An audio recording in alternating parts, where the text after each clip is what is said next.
And as he looked at us, he began to laugh and say,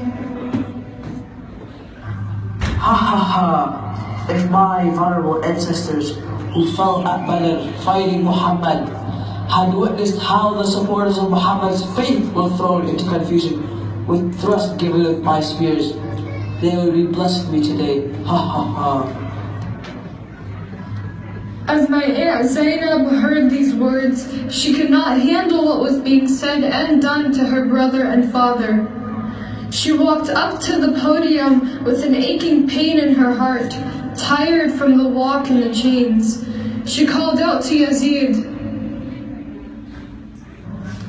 "All praise is due to Allah, Lord of the worlds. Allah's blessing be upon His Messenger Muhammad and his entire progeny.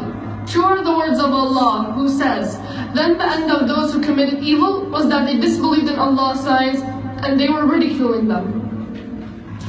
Do you, Yazid, think that when you blocked all our avenues of the earth and the horizons of the heavens before us, taking us as captives, that we are worthless in the eyes of Allah and that you are respectful in His eyes? Or is it because you hold with Him such great status, so you look down at us and become arrogant, allotated? When you see the world submissive to you and the things are done as you want them, and when did our authority become all yours? Oh wait, have you forgotten that Allah said, "Do not regard those who disbelieve that we grant them good for themselves. We only give them a respite so they may increase their sins, and for them there is a humiliating torment."